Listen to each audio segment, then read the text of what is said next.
Welcome back. وفاقی وزیر داخلہ محسن نقوی نے کہا ہے کہ وزیراعظم فیلڈ مارشل کی کوششوں سے ایران امریکہ بحران جلد ختم ہو جائے گا۔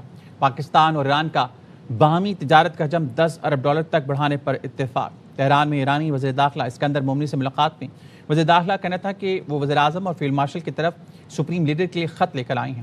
ایران اور پاکستان کے برادرانہ تعلقات ہیں، ایک بھائی کو مسئلہ درپیش ہو تو دوسرے بھائی کو بھی احساس ہوتا ہے۔ باقر قالباف، عباس راکچی اور اسکندر مومنی کی انتہائی قدر کرتا ہوں، امید ہے کہ ہم سب اس معاملے کو کسی نتیجے پر پہنچا سکیں۔ بله بنده اینجا هستم برای اینکه special letter نامه ویژه‌ای رو تحویل بدم from the Field Marshal از طرف for His Eminence آقای Ayatollah Sayyid Mujtaba Khamenei and message from the Prime Minister و پیام نخست وزیرمون regarding the current situation.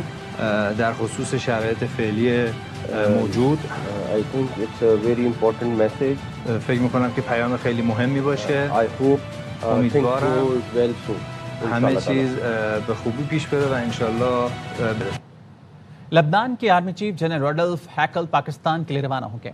General Rudolf field marshal سعید عاصم کی دعوت پر دورہ کر رہے ہیں۔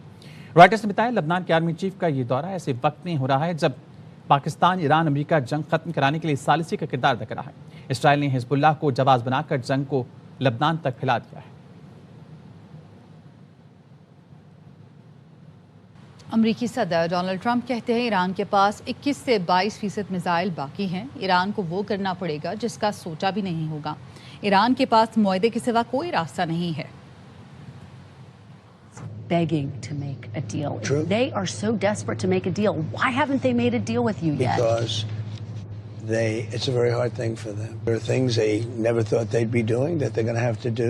They've got no choice. They have some missiles left. They have some drones left. Do you know how many They have missiles? percentage-wise, maybe 21-22% of their missiles. You're saying they have 21-22% of their missiles left. Correct, yes. Okay. امریکہ کی آزادی کے 250 سال مکمل ہونے پر امریکی سفارت خانہ اسلام آباد میں پروقار تقریب کا انعقاد کیا گیا، جس میں پاکستان اور امریکہ کے درمیان دیرینہ شراکت داری اور دوستی کا جشن منایا گیا۔ تقریب میں حکومتی شخصیات، کاروباری رہنما، ماہرین تعلیم، سفارتکاروں اور سول سوسائٹی کے نمائندوں نے شرکت کی۔ اس موقع پر امریکی سفارت خانے کی ناظم الامور نیٹلی بیکر نے کہا امریکی آزادی کے 250 سال اور پاک امریکہ دوستی کے 80 سال کا جشن منایا جا رہا ہے۔ انہوں نے مزید کہا کہ بہترین وقت ختم نہیں ہوا بلکہ ہمارے سامنے ہے اور ہم مل کر آگے بڑھیں گے۔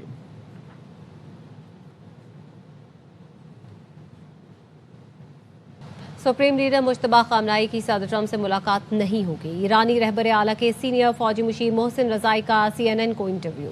بولے صدر ٹرمپ کی وجہ سے مذاکرات تعطل کا شکار ہے۔ امریکہ نے ایران کی بحری ناکہ بندی ختم نہ کی تو جنگ بحر ہند، باب المندب، بحیرہ احمر اور بحیرہ روم تک پھیلا دیں گے۔ دیگر امریکی اڈوں پر حملے کر کے جنگ کو نیا رخ دیں گے۔ امریکہ کو پہلے سے کہیں زیادہ نقصان اٹھانا پڑے گا۔ This will not happen, and Mr. Trump has brought the negotiations to a standstill lifted. We will drag the war to the Indian Ocean, the Bab el-Mandeb Strait, the Red Sea, and the Mediterranean, and we will give another dimension to the war by attacking these other American bases that we have been attacking so far. America will definitely suffer much more losses. Iran امریکہ کے ساتھ مذاکرات میں لبنان کو سودے بازی کے لیے استعمال کر رہا ہے۔ ایران کے مفادات کی قیمت لبنان کے عوام چکا رہے ہیں۔ لبنان کے صدر جوزف اون کی ایران پر تنقید، کہا ایران کو چاہیے کہ وہ لبنان میں مداخلت نہ کرے، یہ آپ کا نہیں ہمارا ملک ہے، عوام جنگ سے تنگ ہے۔ حزب اللہ کو بھی سمجھنا چاہیے کہ اسرائیل کے ساتھ تنازع کا حل صرف سفارتکاری کے ذریعے ممکن ہے۔ It's not your country, it's our country. It's our obligation. It's not your job to interfere into our country. روس کے صدر ولادیمیر پوٹن کہتے ہیں ایران کو اس بات پر داد دینی چاہیے کہ وہ اندرونی طور پر تقسیم نہیں ہوا۔ ایرانی سوسائٹی مسلسل مضبوط ہو رہی ہے۔ ایرانی قیادت نے عوام سے اپیل کی تھی کہ ملک کے لیے جان قربان کرے، جس پر 50 لاکھ افراد نے لبیک کہا۔ یہ ہمیشہ یاد رکھا جانا چاہیے کہ نہ تو ایران نے کبھی روس سے اسلحہ مانگا، نہ روس نے ایران کو اسلحہ دیا۔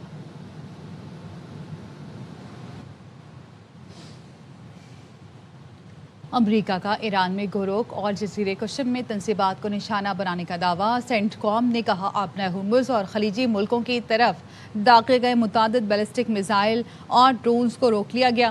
ایرانی حملے میں کسی امریکی اہلکار کو نقصان نہیں پہنچا۔ پاسداران انقلاب کا کہنا ہے امریکی حملے کے جواب میں امریکی اڈوں کو میزائلوں سے نشانہ بنایا۔ امریکی کارروائیاں جاری رہیں تو آبنہ ہرمز مکمل بند کر دیں گے۔ آبنہ ہرمز کی بندش کا ذمہ دار امریکہ ہوگا۔ ایران کی وزارت خارجہ نے کہا امریکی فوج نے ریڈار سسٹم اور ساحلی نگرانی کی تنصیبات پر حملہ کیا۔ امریکی حملہ جنگ بندی کی واضح خلاف ورزی ہے، مذمت کرتے ہیں۔ ایرانی افواج نے جائز دفاع کے حق کے تحت جارحانہ اقدام کا مؤثر جواب دیا ہے۔ امریکہ کی مہم جوئی سے خطے کی سلامتی کو شدید خطرات لاحق ہیں۔ نتائج کی ذمہ داری امریکہ پر عائد ہوتی ہے۔ خطے کے ملک اچھی ہمسائیگی کے اصول پر عمل کریں، جارحیت پسندوں کو اپنی سرزمین استعمال کرنے کی اجازت نہ دیں۔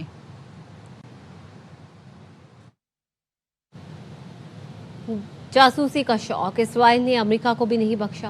اسرائیل نے امریکی عہدیداروں کی جاسوسی تیز کر دی۔ نیو یارک ٹائمز کی رپورٹ میں بتایا گیا ہے اسرائیلی جاسوسی پر امریکی انتظامیہ برہم، اسرائیل کو وارننگ دے دی۔ رپورٹ کے مطابق امریکی عہدیدار نے کہا انٹیلیجنس جمع کرنے کا اسرائیلی طریقہ کار بے لگام ہو چکا ہے۔ اسرائیل نے جاسوسی کی کوششوں پر تمام حدیں پار کر لی ہیں۔ رپورٹ میں کہا گیا ہے اسرائیل ایران امریکہ مذاکرات کی معلومات حاصل کرنے کی کوشش کر رہا ہے۔ اسرائیل ایران سے متعلق صدر ٹرمپ کی پوزیشن جاننے کی بھی کوشش کر رہا ہے۔ اسرائیل اسٹیو وٹکاف سمیت اہم امریکی عہدیداروں کی جاسوسی کر رہا ہے۔ آزاد کشمیر میں جوائنٹ عوامی ایکشن کمیٹی کے خلاف ایکشن پر عدم تنظیم کے 72 افراد گرفتار۔ مظفر آباد میں پولیس ترجمان نے بتایا گرفتار افراد پر سرکاری املاک کو نقصان پہنچانے کے الزام ہیں۔ احتجاج کی آڑ میں کسی کو قانون ہاتھ میں لینے کی اجازت نہیں۔ سرکاری املاک کو نقصان پہنچانے والوں کے خلاف مقدمات درج کر لیے گئے۔ سوشل میڈیا پر گمراہ کن معلومات پھیلانے والوں کو وارننگ جاری کر دی۔ اشار کی سیاست کرنے والوں کے خلاف حکومت آزاد کشمیر نے ڈنڈا اٹھا لیا۔ آزاد کشمیر جوائنٹ عوامی ایکشن کمیٹی کے 72 افراد گرفتار۔ مظفر آباد میں پولیس ترجمان نے بتایا گرفتار افراد پر سرکاری املاک کو نقصان پہنچانے کا الزام ہے۔ احتجاج کی آڑ میں کسی کو قانون ہاتھ میں لینے کی اجازت نہیں۔ سرکاری املاک کو نقصان پہنچانے والوں کے خلاف مقدمات درج کر لیے گئے۔ امن و امان خراب کرنے والے عناصر کے خلاف کریک ڈاؤن جاری۔ پولیس نے شہریوں سے قانون کی پاسداری اور تعاون کی اپیل کی ہے۔ سوشل میڈیا پر گمراہ کن معلومات پھیلانے والوں کو وارننگ دی ہے۔ وزیر اعظم آزاد کشمیر فیصل ممتاز راٹھور کہتے ہیں سیاست کے نام پر انتشار پھیلانے والوں سے اب کوئی بات نہیں ہوگی۔ بخوبی اندازہ ہے ریاست میں انتشار پھیلانے والے عناصر کو اصل تکلیف کس بات کی ہے۔ مخصوص سیاسی جتھے اور ٹرولز افراتفری پھیلانے پر تلے ہوئے ہیں۔ دھرنے، جلاؤ گھیراؤ اور ہنگامہ آرائی کرنے والے عناصر طالبان خارجیوں کے حامی ہیں۔ ماضی میں ہونے والے تمام مذاکرات کا گواہ ہوں۔ غیر سیاسی اور غیر پارلیمانی گروپ نے کوششوں کے باوجود مذاکرات کی میز پر آنے سے انکار کیا۔ آزاد کشمیر اسمبلی میں اپوزیشن لیڈر شاہ غلام قادر نے عوامی ایکشن کمیٹی کی حقیقت کھول کر رکھ دی۔ کہا ایکشن کمیٹی کا امن مخالف ایجنڈا ناکام ہو چکا۔ عوام نے احتجاج کا بائیکاٹ کر دیا۔ پورے آزاد کشمیر میں کاروبار معمول کے مطابق چلتا رہا۔ انتخابات پرامن اور جمہوری انداز میں ہوں گے۔ گلگت بلتستان کی نئی حکومت اور حکمرانی کا حتمی فیصلہ آج ہونے جا رہا ہے۔ جی بی اسمبلی کی 24 نشستوں کے لیے پولنگ کا عمل صبح 8 بجے سے شام 5 بجے تک جاری رہے گا۔ حکومت سازی کے لیے کسی بھی جماعت یا اتحاد کو 17 نشستوں کی سادہ اکثریت درکار ہوگی۔ بلتستان میں کس کی حکمرانی ہوگی، فیصلہ آج ہوگا۔ 24 نشستوں پر 8 خواتین سمیت 400 سے زائد امیدوار آمنے سامنے۔ 10 اضلاع میں مجموعی ووٹرز کی تعداد 9,63,000، 5,06,000 مرد اور 4,56,000 خواتین ووٹرز رجسٹرڈ۔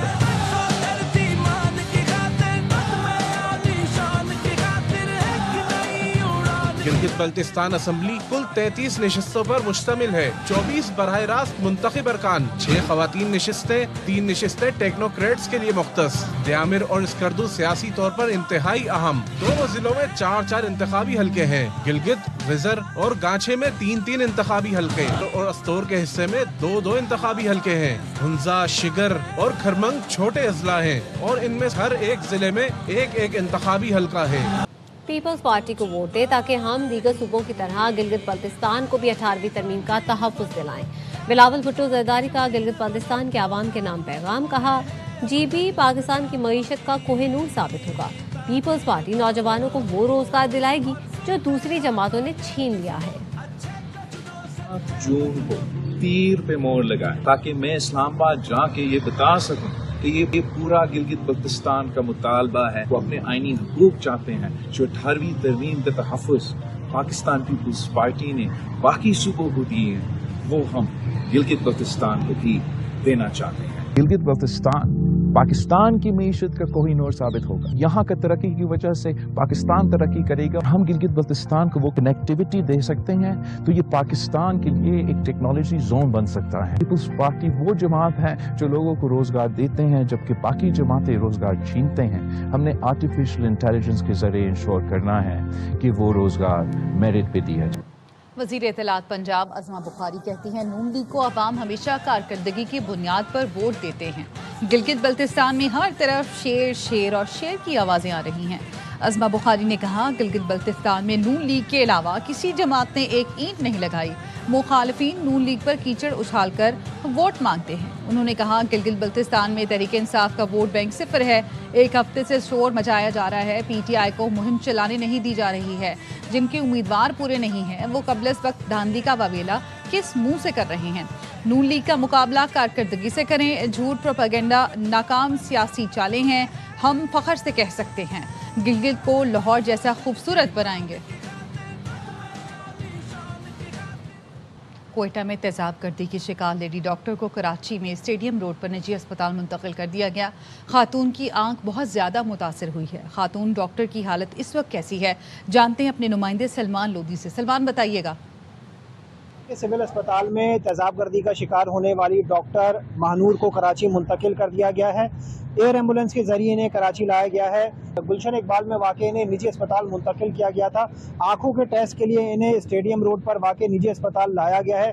ڈاکٹرز کہتے ہیں ان کا علاج شروع کر دیا گیا ہے. دوسری جانب بلوچستان کی حکومت کی جانب سے بھی نجی اسپتال کو مراسلہ لکھا گیا ہے. ان کے علاج کے اخراجات کی تفصیلات مانگی گئی ہیں اور بتایا گیا ہے کہ ان کے علاج کے اخراجات بلوچستان حکومت اٹھائے گی. ڈاکٹرز کہتے ہیں ڈاکٹر مانور کا چہرہ، آنکھیں اور جسم کے مختلف حصے تیزاب گردی کی وجہ سے بہت زیادہ متاثر ہوئے ہیں. ان کی حالت تشویشناک ہی ہے.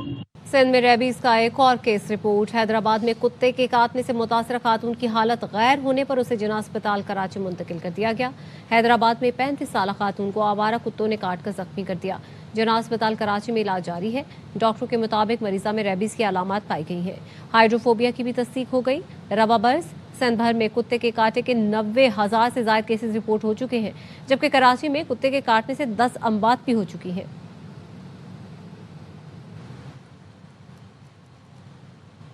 ملک کے مختلف حصوں میں 8 جون سے 12 جون کے دوران ہیٹ ویو کا امکان. محکمہ موسمیات نے الرٹ جاری کر دیا.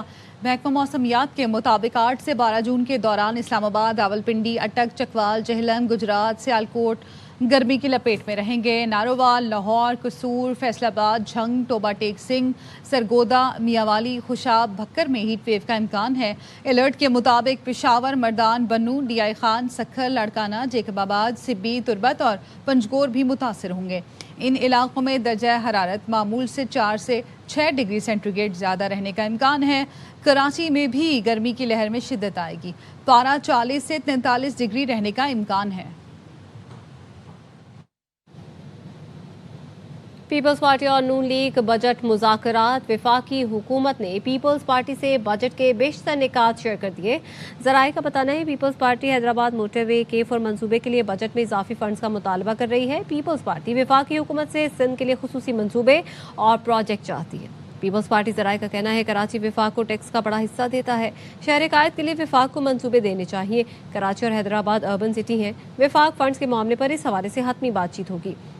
پیپلز پارٹی ذرائع کا کہنا ہے کہ بے نظیر انکم سپورٹ پروگرام پر نون لیگ کو اعتراض نہیں. نون لیگ BISP فنڈز IMF کی رضامندی سے مشروط کرنا چاہتی ہے. ذرائع بتا رہے ہیں وفاقی حکومت سے حتمی مذاکرات کے بعد سندھ حکومت بجٹ فائنل کرے گی. بجٹ میں بیوٹی پارلرز، جلد کی نگہداشت کے کلینکس اور ہیلتھ کلبز کے سامان اور مشینری پر ٹیکس میں کمی کا امکان. ذرائع کا کہنا ہے ہیلتھ کلب، جم اور سلمنگ سینٹرز کے لیے مشینری، آلات اور پرزہ جات پر ڈیوٹی 40% سے کم ہو کر 35% کیے جانے کا امکان ہے. میک اپ کے امپورٹڈ خام مال اور امپورٹڈ سن بلاک اور سن اسکرین پر ڈیوٹی 44 سے کم کر کے 40% ہو سکتی ہے. مردانہ بیوٹی سیلون کے لیے شیونگ کریم، آفٹر شیو لوشن اور کریم پر ڈیوٹی 40% سے کم کر کے 35% کی جا سکتی ہے.